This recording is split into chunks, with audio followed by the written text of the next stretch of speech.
Assalamualaikum warahmatullahi wabarakatuh. Kami Waalaikumsalam. pada malam hari ini akan mempresentasikan tugas kelompok kami mengenai analisis putusan pengadilan nomor 39 garis miring PDT G garis miring 2019 garis miring Pengadilan Negeri Singkawang. Anggota kelompok kami tadi dari Cynthia Nur Anissa, Muhammad Bustamin, Muhammad Irfandi, Leni Anggela Pratiwi, dan saya Zaki Muhammad Hasyah. Langsung saja ke slide yang pertama akan dibacakan oleh Muhammad Irfandi. Baik, yang pertama pihak yang bersengketa yang pertama berkedudukan di RT 08 RW 008 Kelurahan Sedau, Kecamatan Singkawang Selatan. Tugas kedua didudukan di Gresik RT 048 RW 008 Sedau, Kecamatan Singkawang Selatan. Penggugat kedua Ujung berkedudukan di 48 RW 008 Kelurahan Sedau Singkawang Selatan, Kalbar sebagai tergugat. Duduk perkara dalam surat gugatan tanggal 25 Juni 2019 yang diterima dan didaftarkan di Kepaniteraan Pengadilan Negeri Singkawang pada tanggal 26 Juni 2019 dalam register nomor 39 garis miring PDT G garis miring 2019 garis miring PNSKW disebutkan bahwa para penggugat mempunyai sebuah objek tanah yang terletak di Gunung Besi RT 048 RW 008 Kelurahan Sedau, Singkawang Selatan, Kalbar dengan sertifikat hak milik nomor 8415 dengan luas 586 meter 150 meter persegi atas nama Marita. Adapun dalam riwayat kepemilikan tanah berasal dari ibu penggugat pertama yang bernama Hadijah atau penggugat kedua yang awalnya dari surat pernyataan tanah atas nama Hadijah atau penggugat kedua tertanggal 5 Februari 1994 dan diperbaharui dengan dokumen SPT atas nama Hadijah atau penggugat kedua tertanggal 4 Januari 2013 lalu dipindah namakan dari penggugat kedua ke penggugat pertama dan disertifikat hak milikan atas nama penggugat pertama atau Marita pada tanggal 6 November.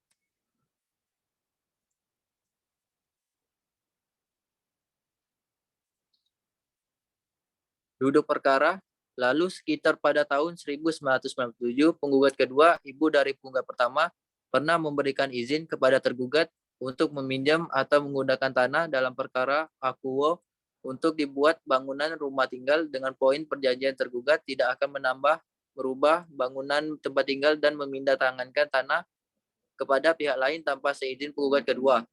Serta apabila penggugat kedua akan menggunakan tanah tersebut dalam perkara akuo, tergugat akan dipindah tempat lain dengan sukarela, tanpa paksaan dan tidak menuntut ganti rugi. Hal ini diperkuat dengan surat perjanjian bersama yang dibuat tanggal 8 Januari 2013 yang ditandatangani penggugat kedua dan tergugat. Waktu pertama kali rumah yang dibangun tergugat di atas tanah, para penggugat dalam perkara akuo adalah bangunan kecil dengan bahan-bahan dari kayu dengan seiringnya waktu tanpa persetujuan maupun izin kepada para penggugat. Tergugat telah menambah bangunan di rumah atas tanah milik para penggugat. Pada tahun 2017, tergugat udah. Baik, untuk selanjutnya akan dibacakan oleh Saudari Cynthia.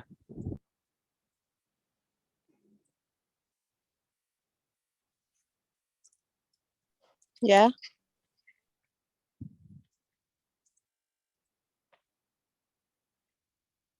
Langsung Sin, dibaca Sin.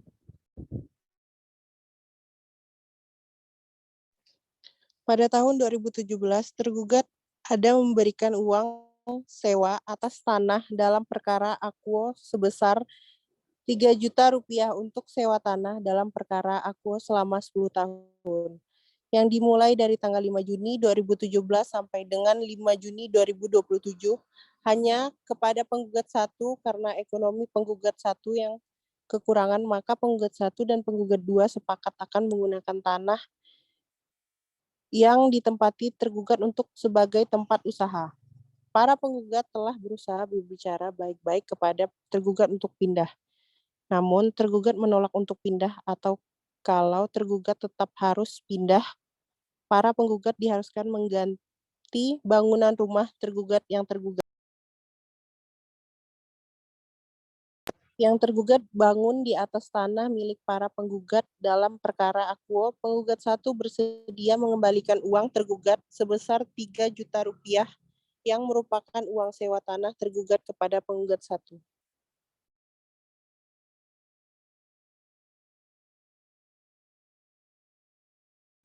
Lanjut, Sin. Isi gugatan. Menerima dan mengabulkan gugatan para penggugat untuk seluruhnya. 2. Menyatakan secara hukum objek tanah yang ditinggali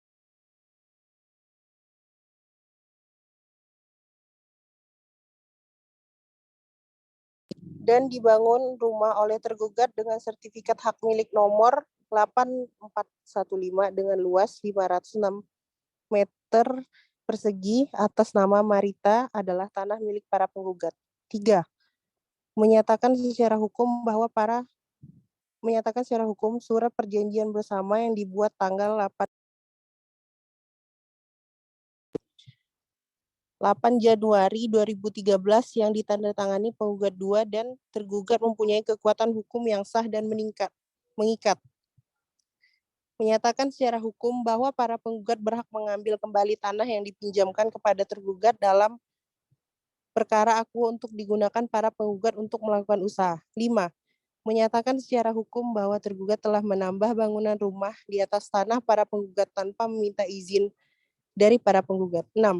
Menghukum dan memerintahkan tergugat untuk menggosokkan objek tanah milik para penggugat dalam perkara akuo tanpa ganti rugi atas bangunan rumah yang dibangun tergugat dalam perkara akuo.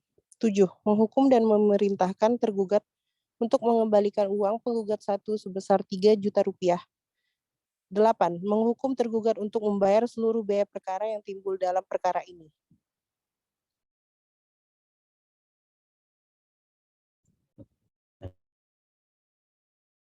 Lanjutkan, Sin.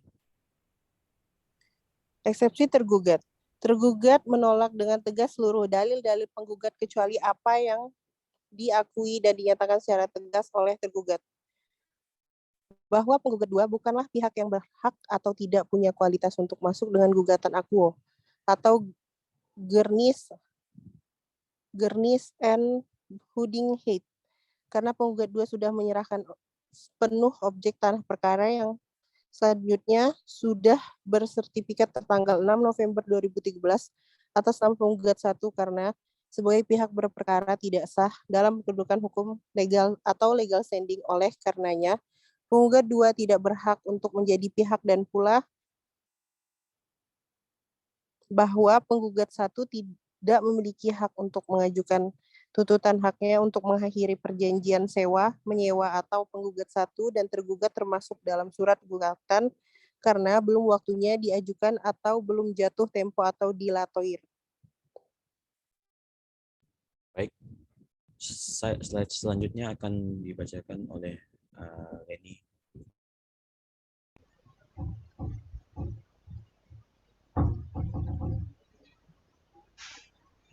Selanjutnya, eksepsi tergugat bahwa terjadi ketidakjelasan yang fatal dalam sebuah isi gugatan antara luas tanah dengan kata terbilang. Kemudian, bahwa berdasarkan uraian eksepsi di atas, sudah sepatutnya gugatan penggugat 1 dan penggugat 2 tersebut seharusnya ditolak atau sekurang-kurangnya harus dinyatakan tidak dapat diterima atau niet onvankelijk verklaard. Pertimbangan hukum menimbang bahwa sebagaimana terurai dalam eksepsi tergugat angka 1 di atas, tergugat menyoroti mengenai legal standing atau kapasitas penggugat 2 dalam mengajukan gugatan ini, sedangkan dalam gugatan terutama yang termuat dalam posita angka 3, para penggugat menyebutkan bila tergugat 2 pada tahun 1997 pernah meminjamkan tanah yang terletak di Gunung Besi RT 048 RW 008, Kelurahan Sedau Singkawang Selatan. Untuk tergugat yang kemudian dikukuhkan dalam surat perjanjian bersama tanggal 8 Januari 2013 dan ditandatangani oleh penggugat 2 bersama tergugat. Selanjutnya, menimbang bahwa berpedoman pada rangkaian aturan di atas, perjanjian yang berlangsung antara penggugat 2 bersama tergugat hanya berlaku serta mengikat untuk keduanya, tidak mengikat bagi penggugat 1, sehingga penggugat 1 tidak memiliki kapasitas atau legal standing apapun dalam perjanjian itu, sehingga tidak tepat bila penggugat 1 ikut menggugat tergugat agar mengembalikan suatu barang yang merupakan objek perjanjian, walaupun penggugat 1 merupakan kerabat atau ahli waris penggugat 2 nantinya. Sebab penggugat 1 tidak terlibat sama sekali dalam perjanjian dimaksud. Apabila kemudian objek perjanjian berlari kepada pihak lain, yaitu penggugat 1, dan penggugat 1 memandang haknya telah dilanggar oleh karena adanya perjanjian itu, penggugat 1 semestinya mengajukan upaya hukum tersendiri atas para pihak yang membuat perjanjian, bukan sebaliknya seolah-olah sebagai pihak yang turut memiliki andil dalam perjanjian yang hanya mengikat penggugat 2 serta tergugat. Baik, terima kasih untuk Leni. Selanjutnya akan dibacakan oleh Muhammad Bustamin.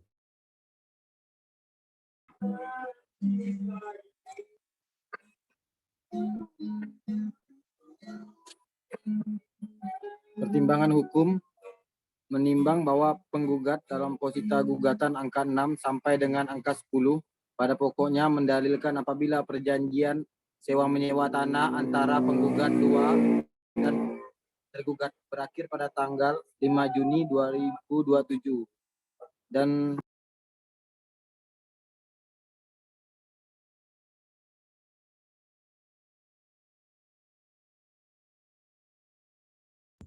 N.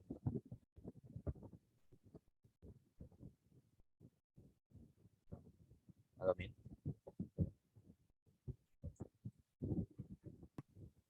maaf ada kendala sedikit. Saya akan lanjutkan.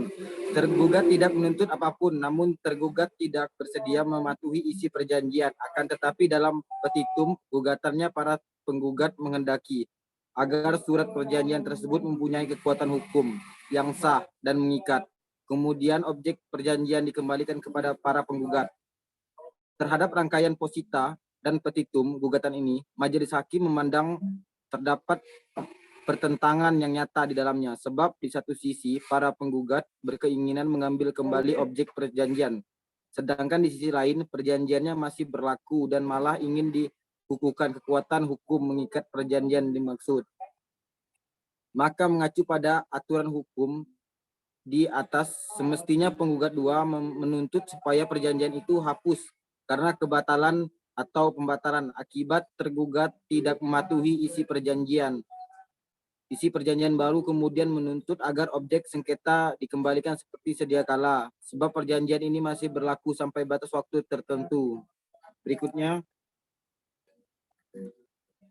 menimbang bahwa dalam pasal 181 Kitab Undang-Undang Hukum Perdata atau BW mengatur bahwa suatu perikatan menghapus karena adanya pembayaran. Karena penawaran pembayaran tunai diikuti dengan penyimpanan atau penitipan. Karena pengajuan pembaruan utang, karena perjumpaan utang atau kompensasi karena percampuran utang, karena pembebasan utang, karena musnahnya barang yang terutang, karena kebatalan atau pembatalan, karena berlakunya suatu syarat pembatalan yang diatur dalam bab 1 buku ini, dan karena lewat waktu. Maka dari ketentuan tersebut, undang-undang telah memberikan limitasi penyebab suatu perikatan baik itu yang timbul dari perjanjian hapus atau tidak memiliki kekuatan hukum mengikat bagi kedua belah pihak yang membuatnya. Putusan hakim. Putusan hakim memutuskan untuk menerima eksepsi tergugat dan gugatan para penggugat dipandang sebagai gugatan yang dikabul.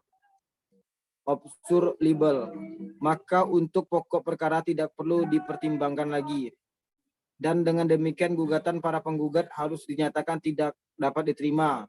Dan karena gugatan para penggugat tidak dapat diterima, maka penggugat harus dihukum untuk membayar biaya perkara sebesar 625 Rp15.000. Baik, terima kasih untuk Terima kasih Saudara Amin. atas waktunya. Selanjutnya, Silakan Bapak Zaki. selanjutnya akan saya bacakan. Analisis dari kelompok kami. Menurut analisis kami, dalam putusan pengadilan menetapkan bahwa sang tergugat Lim Mo Jong tidak melakukan pelanggaran hukum dalam perjanjian yang dilakukan antara Lim Mo Jong tergugat dengan Marita penggugat 1 dan Hadijah penggugat 2. Perjanjian pertama yang dilakukan adalah perjanjian pinjam-meminjam antara tergugat dengan penggugat 2, dilakukan pada tahun 1997, dan perjanjian sewa tanah dengan penggugat 1 pada tahun 2017. Dalam perjanjian pertama pada tahun 1997, penggugat 2 mengizinkan tergugat untuk meminjam dan menggunakan tanah untuk membangun rumah tinggal dengan syarat tergugat tidak akan menambah, merubah bangunan tempat tinggal, dan memindah tangankan tanah tersebut kepada pihak lain tanpa izin penggugat 2. Serta apabila penggugat 2 akan menggunakan tanah tersebut, tergugat akan pindah ke tempat lain dengan sukarela tanpa paksaan dan tidak menuntut ganti rugi menurut gugatan penggugat 2. Dan tergugat telah membuat surat perjanjian bersama pada tanggal 8 Januari 2013 yang ditandatangani oleh kedua pihak.